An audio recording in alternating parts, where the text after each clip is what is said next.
Discuss this further. Let's cross live now to Zhang Weiwei, Dean of the China Institute at Fudan University, and he's joining us live from Beijing. Thanks very much for joining us this afternoon, Zhang Weiwei. It's very good to have you on the programme. Now, I'll start off... Thank you, with pleasure.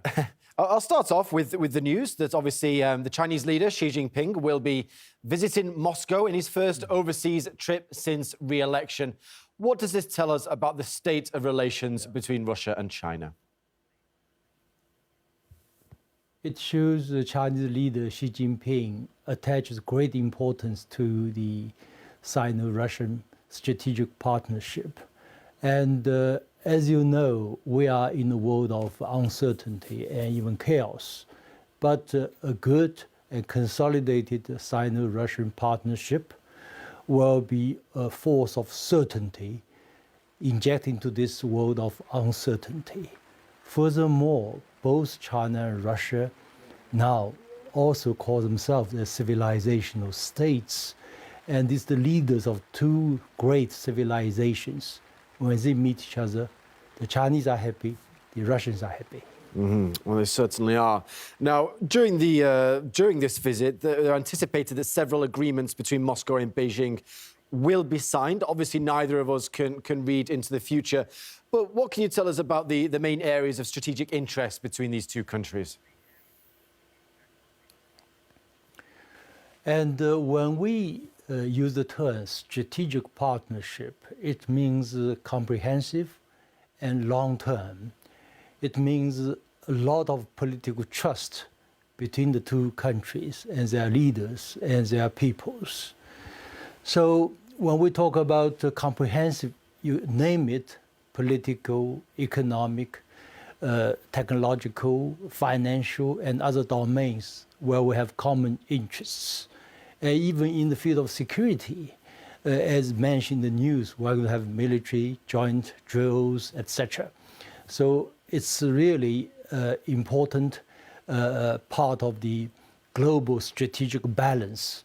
That's really the weight of the two major countries like China and Russia can play.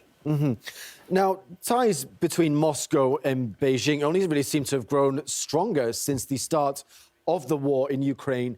Why do you think that China hasn't joined in, sort of Western sanctions and many attempts by other countries to isolate Moscow? Why does it seem to have gone the opposite way, if anything?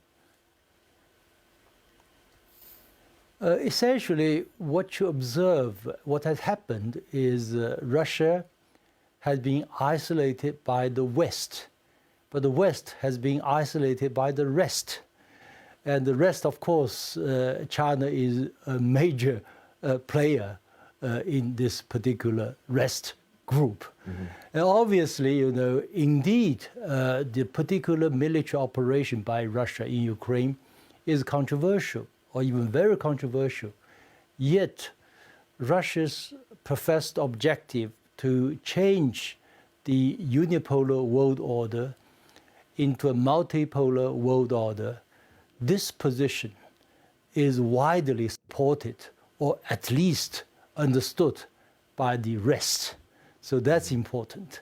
And China also shares this view. We have to change and reform this kind of unfair and unjust unipolar world. So do you really think we are seeing a shift now, a tectonic geopolitical global shift in power and politics from a unipolar to a more multipolar world at the moment? Yeah, it's actually happening every day. You can see very clearly if you look at the figures. Now, in terms of population, which is understandable, and the rest represents 80% of the world's population.